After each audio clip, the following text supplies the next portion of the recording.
네, 2000년도에 아주 꽤 오래됐죠. 오래전에 제가 성지 순례를 갔을 때의 일입니다.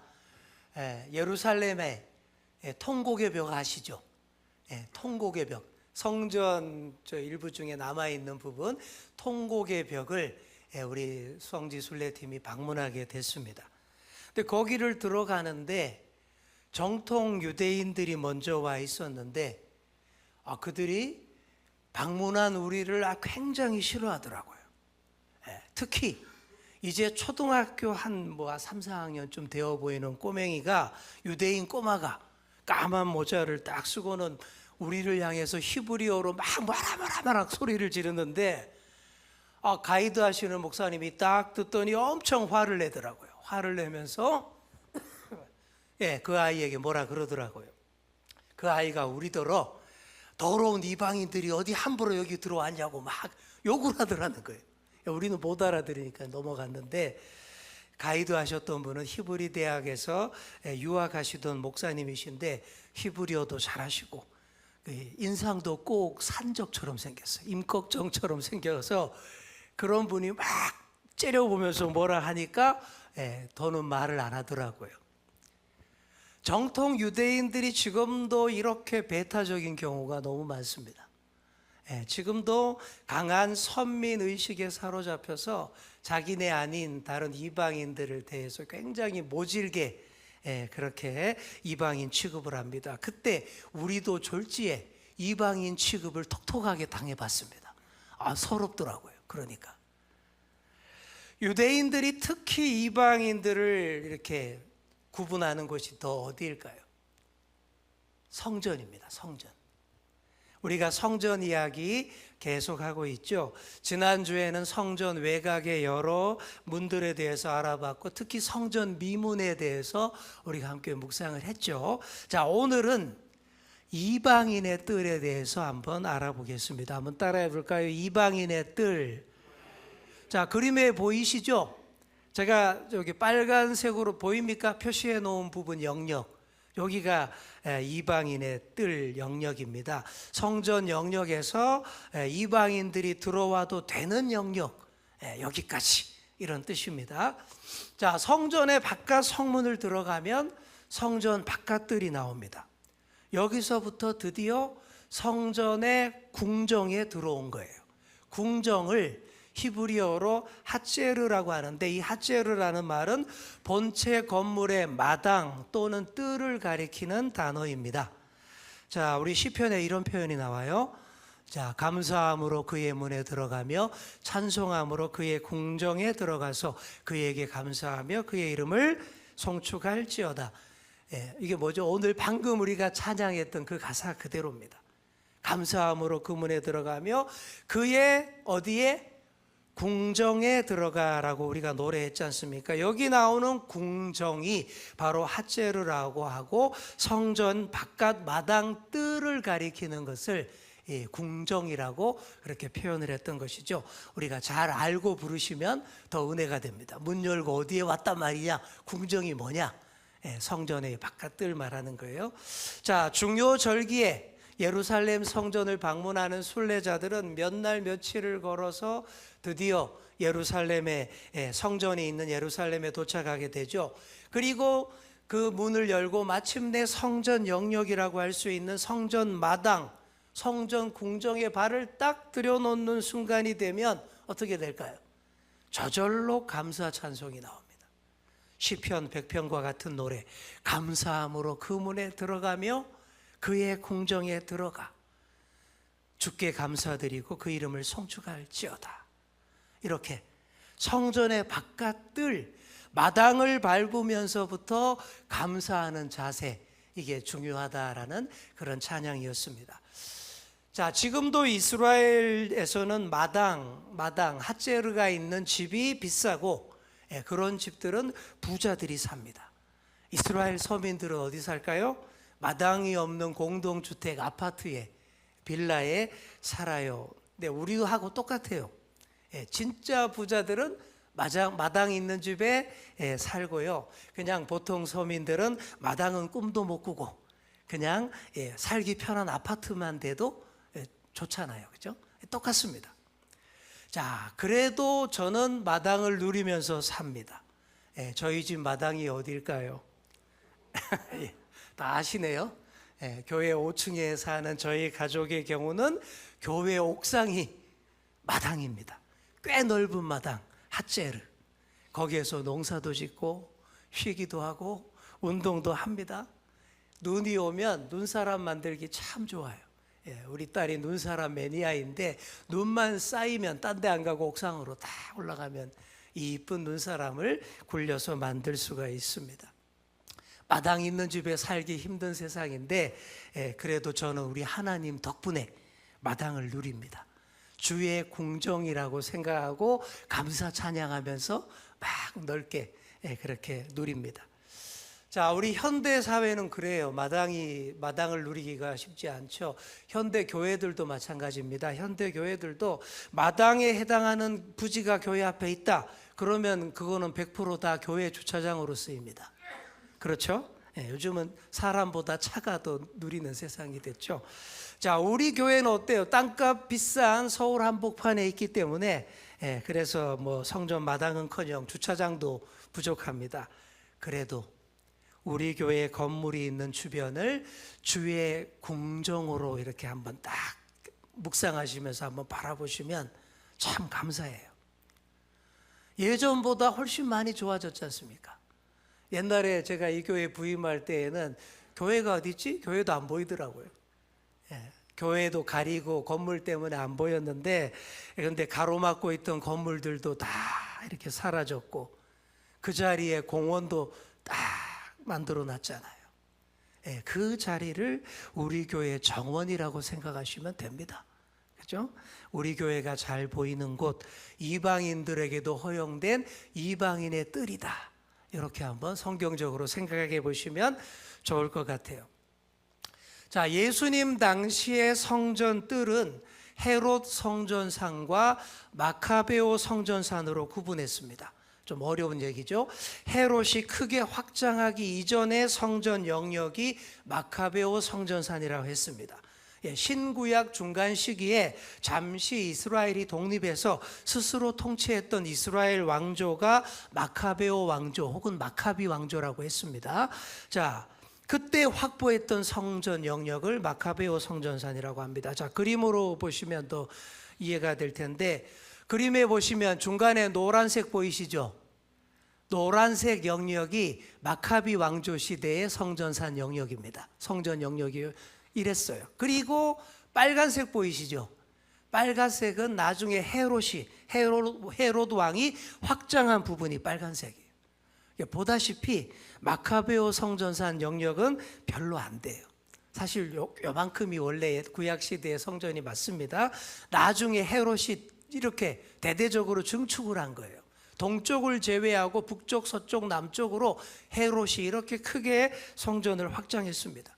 동쪽으로 확장 못한 이유는 동쪽 편에는 기드론 골짜기가 깊게 패여 있어서 확장을 못했던 것이고, 나머지 이렇게 확장했던 것이죠.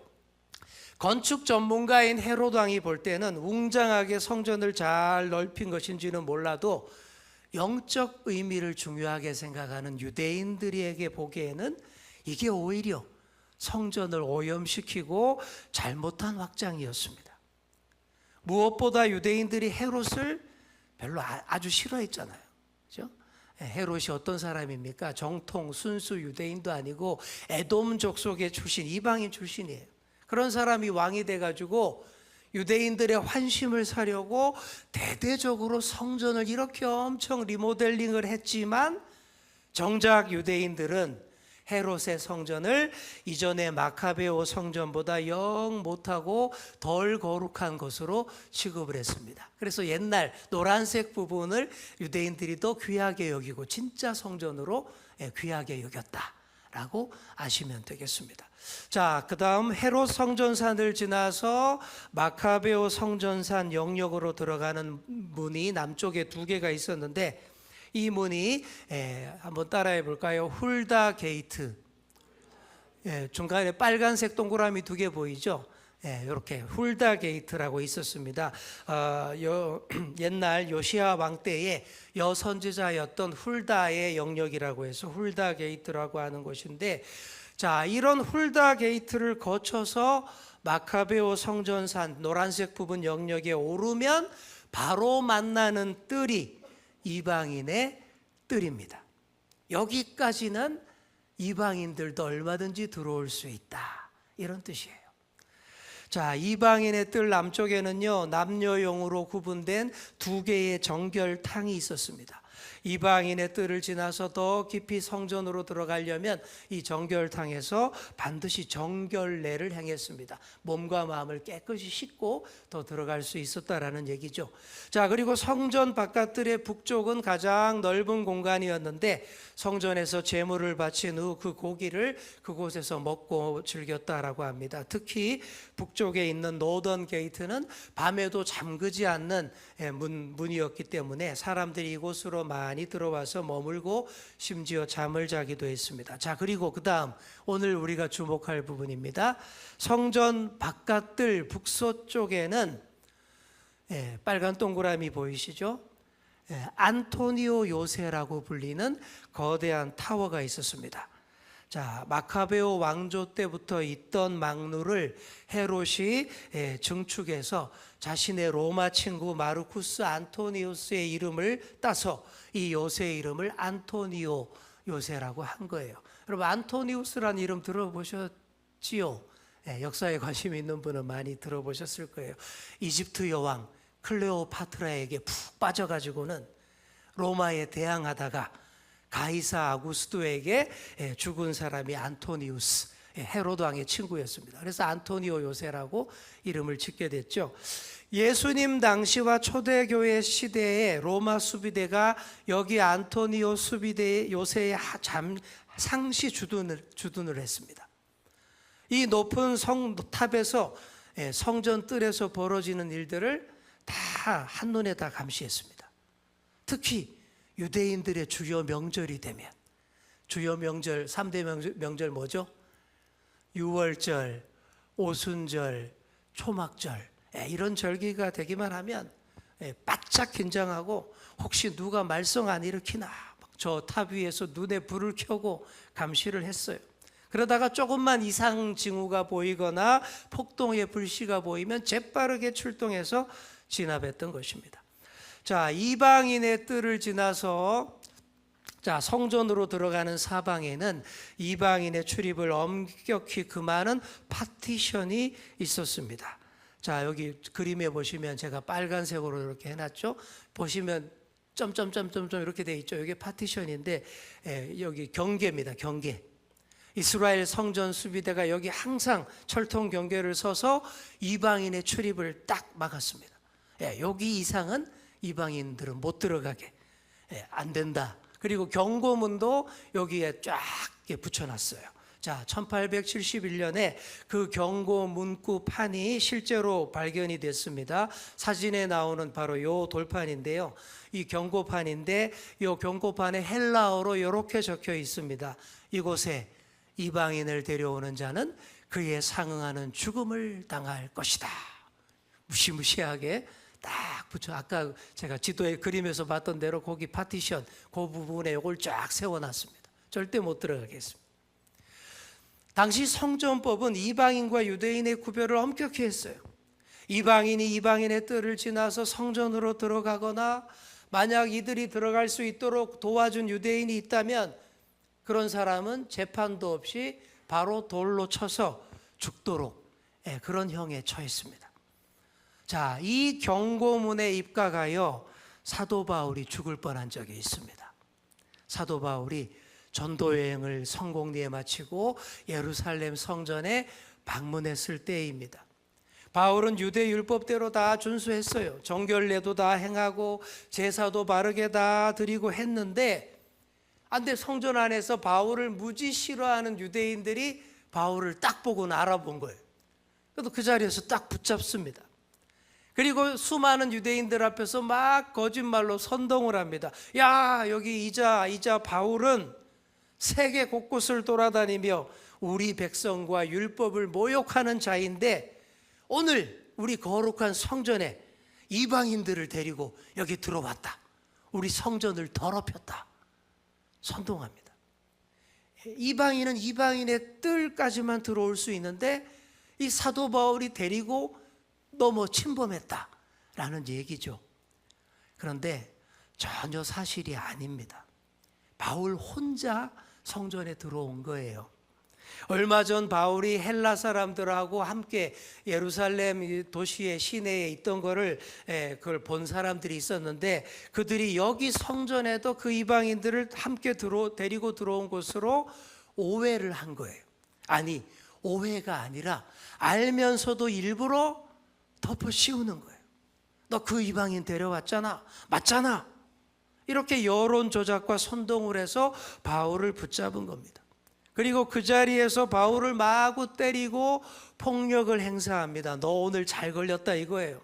근데 단순한 폭력 행사가 아닙니다. 이참에 바울을 완전히 죽여버리라는 거예요. 당시 유대가 로마의 식민지라서 사형 집행권이 로마 당국에 있었습니다. 그래서 법적 절차를 다 밟아서 사람을 처형하려면 많이 복잡하고 오래 걸려요. 또 로마가 무죄라고 선언해버리면 손도 못 씁니다. 그러나 이방인이 성전을 침범했다라는 명목으로 걸고 또 우발적 소동으로 인한 사고사로 위장하면 아주 쉽고 빠릅니다. 지금 그렇게 하려는 거예요. 너무 얄미운 이 바울을 그 자리에서 막 이렇게 처단하려고 그렇게 난리가 난 거죠. 꼼짝없이 맞아 죽게 생겼습니다. 그런데 그때 공권력이 개입합니다. 제가 앞서 설명한 안토니오 요새가 그 기능을 제대로 발휘한 거예요. 안토니오 요새에서 딱 보니까 저기에서 딱 보니까 저 성전 앞에서 사람들이 막 북적북적 모여 있거든요. 막 고함 소리 막 들리거든요. 즉시 출동합니다. 사도행전 본문에 의하면 천부장이 백부장 몇 사람을 데리고 출동했다라고 하니까 적어도 로마군이 수백 명이 출동한 거예요. 조금만 늦었어도 바울은 맞아 죽었을 거예요. 유대인들이 워낙 사납게 날뛰니까 이 로마 군대가 딱 출동해서는 사도 바울을 딱 감싸고는 번쩍 들어올려서 메고 안토니오 요새로 복귀를 합니다. 그리고 안토니오 요새 입구 앞에 다다랐을 때 사도 바울이 천부장에게 나에게 말할 기회를 달라, 그렇게 요청을 합니다. 그 자리가 어디였냐? 아까 그림에서 본 안토니오 요새로 올라가는 계단이 높게 만들어져 있는 그 장소예요. 자, 사도행전 21장 40절에 보면 이렇게 나와 있습니다. 천부장이 허락하거늘 바울이 층대 위에 서서 백성에게 손짓하여 매우 조용히 한 후에 히브리 말로 말하니라. 여기 빨간색으로 층대라고 한 게 안토니오 요새 올라가는 입구 계단, 그걸 말하는 거예요. 거기 딱 서서, 그 자리에 서서 저 수많은 유대인들, 동족들 앞에서 내가 말할 수 있는 기회를 달라라고 한 겁니다. 왜요? 지금 안토니오 요새로 쏙 들어가 버리면요, 한동안 유대인들 앞에 설 기회가 없습니다. 그 전에 수많은 자기 동족들 앞에서 복음을 증거할 기회를 얻으려는 겁니다. 그러려고 예루살렘에 온 거지 않습니까? 게다가 주위에는 로마 주둔군 전체가 바울을 딱 둘러싸고 보호하고 있습니다. 설교하는 동안 절대 해코지 못해요. 이런 기회가 또 어디 있겠습니까? 옛날 스데반 집사는 이런 보호 울타리가 없어서 돌에 맞아 죽었잖아요. 이런 좋은 기회 절대 안 놓치고 대대적인 복음 전도를 하는 거예요.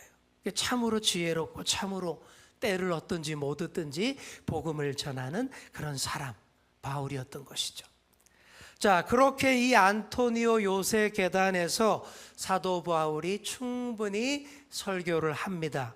골수 유대교였던 자신이 어떻게 예수쟁이가 됐는지, 그 유명한 다메섹 사건, 그거 다 또 얘기하고 간증을 다 하죠. 그리고 자신이 이방인을 위한 사도로 부름을 받아서 세계 곳곳을 다니며 수많은 이방인에게 예수 그리스도를 복음을 전했다라고 얘기합니다. 이방인의 뜰을 벗어났다는 참소에 대해 이방인을 위한 하나님의 구원 역사를 설교한 것입니다. 이게 핵심이에요. 여러분, 사실 오늘의 우리도 이방인, 틀림없는 이방인입니다. 유대인들 관점에서 보시면요, 우리 한국 교인들은요, 이방인 중에서도 상이방인입니다. 이렇게 멀리 떨어진 극동 지역에 유대인들이 보기에 막 이방인 취급해도 할 말이 없을 정도로 그런 이방인임에 틀림없어요. 그러나 오늘의 우리가 어디 이방인입니까? 다 구원받은 하나님의 백성, 하나님의 자녀인 줄 믿습니다. 그게 어디에서부터 시작됐을까요? 우리 예수 그리스도의 십자가 죽음으로 시작된 줄 믿습니다. 하나님의 아들이시요, 아무런 죄도 없으시고 흠도 티도 없으신 예수님이 친히 유월절 희생양, 화목 제물이 되셔서 희생하셨습니다. 이 자리에 저와 여러분을 비롯하여서 모든 인류의 죄와 그 불의를, 죄악을 다 십자가로 가져가셔서 죄의 문제를 십자가 위에서 다 해결해 주셨습니다. 그 십자가에서 이방인과 유대인 사이를 가로막고 있던 담, 우리 사람과 하나님 사이를 가로막고 있던 그 담이 허물어진 거예요. 그래서 오늘 우리가 에베소서 2장의 말씀을 읽었습니다. 자, 한번 다시 보실까요? 그는 우리의 뭐라고요? 화평이신지라. 둘로 하나를 만드사 원수된 것, 곧 중간에 막힌 담을 자기 육체로 하시고 예수님의 몸으로 십자가 위에서 허무셨다라는 얘기죠. 법조문으로 된 계명의 율법을 폐하셨으니 이는 이 둘로, 이 둘이 뭐냐 하면요, 이방인과 유대인 말하는 거예요. 이 둘로 예수 그리스도 안에서 한 새 사람을 지어 화평하게 하시고, 또 십자가로 이 둘을, 이방인과 유대인들을 한 몸으로 하나님과 화목하게 하려 하심이라. 원수된 것을 십자가로 다 소멸하셨다. 옛날 성전은 이방인의 뜰, 유대인의 뜰 딱 구분되었습니다. 이방인들은 절대 유대인들의 뜰로 들어갈 수 없었어요. 그러나 지금은 아닙니다. 예수님께서 중간에 막힌 담을 자신의 몸으로 허무셨습니다. 그렇게 이방인들과 유대인들을 하나로 만드셨어요. 우리처럼 이렇게 먼 데 있는 극동의 이방인인 우리도 예수 믿고 하나님의 자녀가 되게 해 주셨습니다. 이제는 이방인이라는 말 자체가 아무 의미 없게 되었어요. 이제 더 이상 성전에서 이방인의 뜰 의미가 없습니다. 오늘의 우리의 교회는 민족과 인종, 빈부귀천, 지위, 고와 상관없이 누구나 들어와 다 함께 한 형제가 되어 예배할 수 있는 교회가 된 줄 믿습니다. 예수님의 십자가가 바로 이 모든 것을 가능하게 하셨습니다. 예수님의 십자가 구원을 믿는 모두가 감사함으로 주의 궁정에 들어오시고 더 깊이 들어가시고 휘장을 지나 지성소까지 들어와 주님 안에서 하나 되는 화평을 이루게 되었습니다. 그러니 정말 주는 평화이십니다. 그런 주님을 우리가 감사함으로 찬양하도록 하겠습니다. 우리 찬양팀 나오시고요. 그 마음으로 우리가 감사함으로 그의 궁정에 들어가며 또 주는 평화, 우리 함께 찬양하시면서 주님 앞에 가까이 나아가시도록 하겠습니다.